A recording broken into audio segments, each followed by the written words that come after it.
ಕೈ ತೆಗೀರಿ ಹೊರಗಡೆ ಫಸ್ಟ್ ಕೈ ತೆಗೀರಿ ಹೊರಗಡೆ ವಿಡಿಯೋ ಎಲ್ಲಾ ಕಡೆ ಹಾಕ್ಬಿಡ್ತೀನಿ ಬಿಚ್ಚಿ ಹೇಳ್ತೀನಿ ಬಿಚ್ಚಿ ಸರ್ ನೀವು ಈ ತರ ಚೀಟ್ ಯಾಕೆ ಮಾಡ್ತೀರಾ ನಿಮ್ಗೆ ಯೋಗ್ಯತೆ ಇಲ್ವಾ ಕಷ್ಟಪಟ್ಟು ಕೆಲಸ ಮಾಡಿ ತಿನ್ನಕ್ ನಿಮ್ಗೆ ಸೌತ್ ಅಂಡ್ ಸರ್ಕಲ್ ಅಲ್ಲಿ ನೋಡಿ ಸೌತ್ ಅಂಡ್ ಸರ್ಕಲ್ ಅಲ್ಲಿ ಅಪ್ಪ ಈ ರೀತಿ ನಾಟಕ ಮಾಡ್ತಾನೆ ಬೇಕಾ ನಿಮ್ಗಿದು ನಾನು 10 ರೂಪಾಯಿ ಏನು ಕೊಟ್ಟೆ ಹೇಳಿ 20 रहा नहीं जाता तड़प ही ऐसी है ना तू समझा हाँ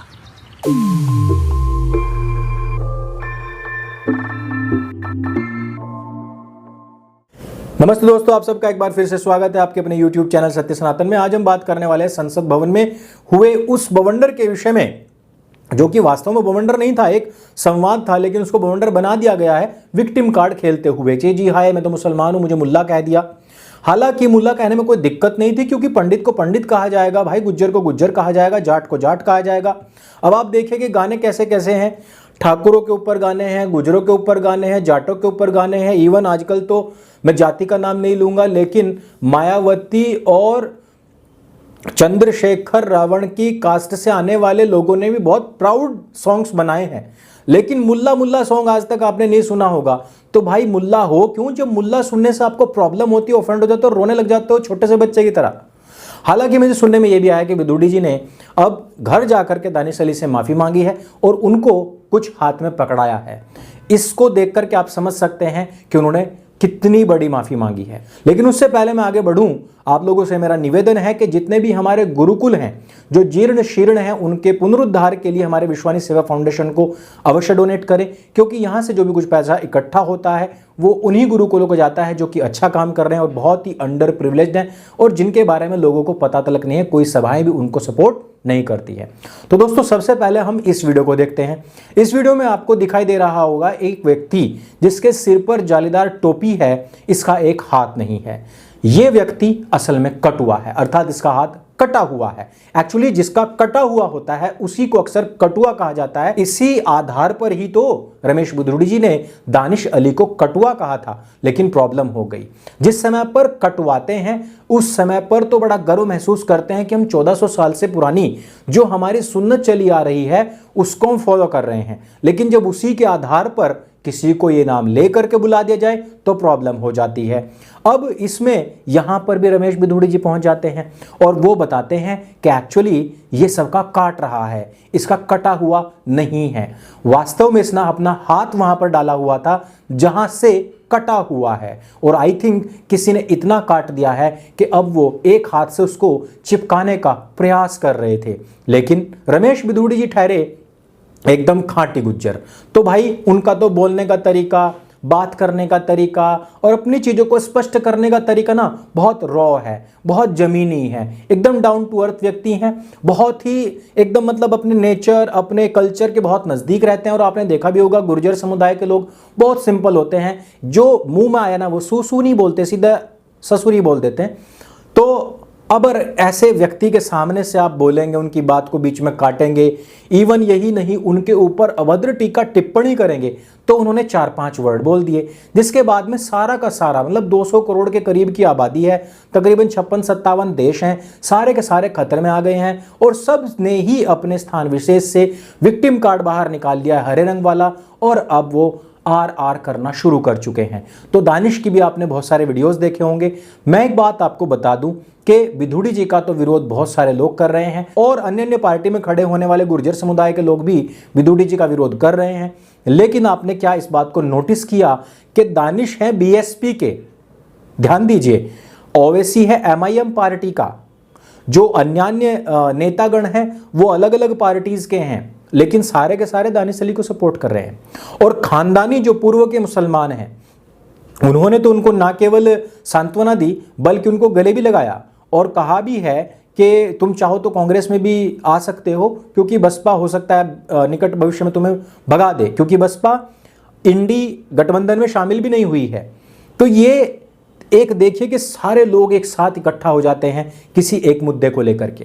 तो मैं बिधूड़ी जी के द्वारा जो उच्चारित 4 एक शब्द हैं उनके ऊपर मैं थोड़ा सा आपके सामने चर्चा करना चाहता हूं। पहला, उन्होंने इसको कहा मुल्ला। तो मुल्ला बोलने में कोई प्रॉब्लम नहीं होनी चाहिए, लेकिन आई थिंक मुझे ऐसा लगता है कि उनको मुल्ला बना तो दिया गया और वो मुल्ला बन तो गए हैं, लेकिन उनको ऐसा मुल्ला सुनने में बड़ी प्रॉब्लम हो रही है।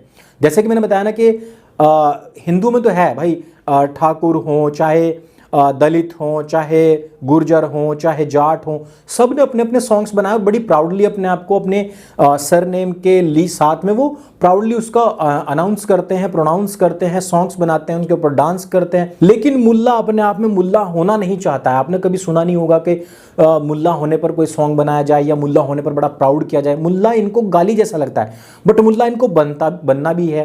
तो ये वर्ड जो इन्होंने चयनित किया है, कहीं ना कहीं इनको अंदर से भी पता है कि वी आर नॉट मुल्लास। जो हमारे एंसेस्टर्स थे, जो हमारे पूर्वज थे यार, वो कुछ और थे। हमें जबरदस्ती यहाँ पर बना दिया गया है। कटुआ बोलने पर प्रॉब्लम ये हो रही है क्योंकि हो सकता है कि उनका जबरदस्ती काट दिया गया हो। तो ये सारी चीज़ें हैं, फैक्ट चेकर्स आकर के बता सकते हैं कि उन्होंने उनका स्थान जो है वो बड़े अच्छे तरीके से चेक किया है और खूब अच्छे तरीके से उसको अंदरूनी तरीके से चेक किया और बताया कि वहाँ बाहर आकर के कि वो कटा हुआ नहीं है। सारी रात से फैक्ट चेकर्स सो नहीं पा रहे हैं, दानिश के ही कच्चे में घुस करके कटवा है, मुल्ला है या नहीं है, यही सब कुछ चेक कर रहे हैं। तो वो जो व्यक्ति 1400 साल पुरानी अपनी सुन्नत पर चलते हुए, खतना करवाते हुए प्राउड फील करता है, वही नाम से यदि उसको बुला लिया जाए तो प्रॉब्लम हो जाती है। जबकि नाम लेकर के नहीं बुलाया, सिर्फ कहा एक कटुए ए मुल्ले बैठ जा। तो कटुए और मुल्ले ये दो वर्ड जस्टिफाई होते हैं, कह दिया कोई बात नहीं। आतंकवादी या उग्रवादी क्यों कहा? दोस्तों, ये वही दानिश अली है जो दिल्ली के अंदर हिंदू विरोधी दंगों को भड़काने वाले उस व्यक्ति आतंकवादी के साथ में खड़ा हुआ था, ताहिर हुसैन के, जिसने इस बात को स्वीकार किया कि हमने ये सारे के सारे दंगे हिंदुओं को समाप्त करने, उनकी संपत्तियों पर कब्जा करने और उनके दिल के अंदर दहशत बिठाने के लिए ये कार्य किए थे। ये उसको सपोर्ट करता है। यानी कि बीएसपी का दानिश, आम आदमी पार्टी का ताहिर और उसके बहुत सारे मुस्लिम विधायक, इधर आइए तो एमआईएम पार्टी, कांग्रेस के हों, सपा के हों, चाहे अन्य किसी पार्टी के हों, सारे मुस्लिम यहां आकर के इकट्ठे हो जाते हैं।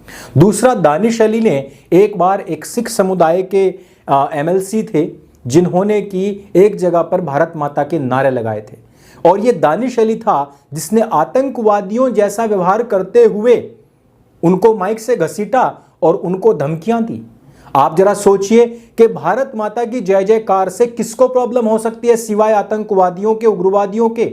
आतंकवादी और उग्रवादी ही वो लोग हो सकते हैं जो भारत माता को समाप्त करना चाहते हैं, नेस्तनाबूद करना चाहते हैं। और इन्हीं के शायर क्या कहते हैं, किसी के बाप का नहीं है ये हिंदुस्तान, इस मिट्टी में हमारा भी खून शामिल है। खतने की 2 बूंद जो मिली थी इस मिट्टी में, उसके आधार पर कहते हैं कि हमारा भी खून शामिल है इस मिट्टी में, और उसी खतने के आधार पर, उसी कटे हुए के आधार पर कटुआ कह दिया जाए तो बच्चे की तरह रोने लग जाते हैं। लेकिन मैं आप लोगों को बता देना चाहता हूं कि ये हिंदुस्तान केवल और केवल उसी के बाप का है जिसकी ये भारत माता है। जिसकी ये भारत माता है उसी के बाप का हिंदुस्तान है।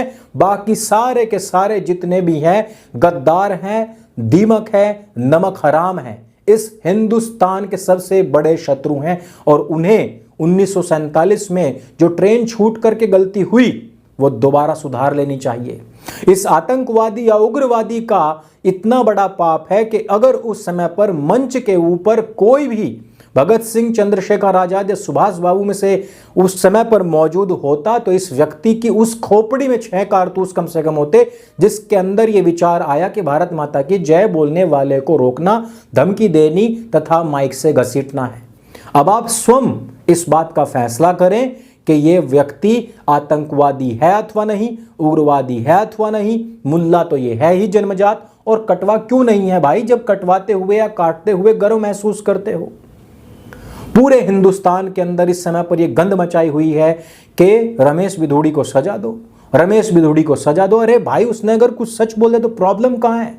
जिन चीजों के ऊपर तुम गर्व महसूस करते हो, जिन चीजों को तुम भरे मंच से बोलते हो, जिनके साथ फोटो खिंचवाते हुए तुम गर्व महसूस करते हो और कहते हो कि यहां पर हमारा दीन मुकम्मल हो रहा है, हमारी उम्मत को सपोर्ट हो रहा है, उसी चीज को अगर तुम्हें कह दे जाए तो तुम आर करने लग जाते हो। तो पकड़ो ये माफीनामा अपने हाथ में, चाहे इसे कान पर सजाओ, चाहे स्थान विशेष में डाल लो, यही है माफीनामा, इसके अलावा और कुछ नहीं। राजनीतिक तौर पर यदि देखा जाए तो हो सकता है संसद की तरफ से कुछ कार्रवाई हो जाए, हो सकता है कुछ और भी हो, वो अलग बातें हैं, क्योंकि संसद की अपनी एक गरिमा है, एक महिमा है। लेकिन पहले यह भी देखा जाना चाहिए कि जितने भी केटुए हैं ये सारे के सारे पहले भड़काते हैं और फिर रंडी रोना करने लग जाते हैं। ठीक उसी प्रकार से जिस प्रकार से नुपुर शर्मा जी को पहले भड़काया गया, उनकी जो आस्था थी उसके ऊपर सीधा सीधा कुठाराघात और प्रहार किया गया, और जब उनके मुंह से कुछ निकला तो उन्हीं को ही मारने की धमकियां देने लग गए। यही चीज विधुड़ी जी के साथ भी हो सकती है। इसलिए मैं चाहूंगा कि जब एक अपराधी अपने मजहब के नाम पर संपूर्ण पार्टीबाजी को छोड़ करके एक साथ खड़े हो जाते हैं, तो हिंदुओं के अंदर ये क्या प्रॉब्लम है कि वो अन्य जातियों का सपोर्ट तो छोड़ दीजिए, अपनी जाति के लोगों को भी कई बार सपोर्ट नहीं करते क्योंकि वो दूसरी पार्टी से संबंध रखते हैं। दोस्तों, अगर आपको कटने से बचना है तो बंटने से बचना होगा। हम सब सनातनी हैं, हिंदू हैं। छोटी छोटी बात के ऊपर अपने आप को डिमीन फील ना कराएं, कहीं पर भी आपको इन्फीरियरिटी कॉम्प्लेक्स में नहीं आना है। आपने जो बोला है दैट्स इट, बात खत्म, झुकना नहीं है। यही मूल मंत्र है, अन्यथा 1400 वर्षों से इन लोगों ने 100 करोड़ लोगों की जान ले ली और आज भी इनका रोना और स्थान विशेष से इनका विक्टिम कार्ड निकलना बंद नहीं हुआ है। इस वीडियो में सिर्फ इतना ही। कितने हमारे मित्र विधुड़ी जी के साथ में हमें नीचे कमेंट करके अवश्य बताएं। अगर ये वीडियो आपको अच्छा लगता है, जानकारी से भरपूर लगता है, तो उसको सबके साथ में शेयर अवश्य करें। मेरे संग बोली सत्य सनातन वैदिक धर्म की जय। जय हिंद, वंदे मातरम।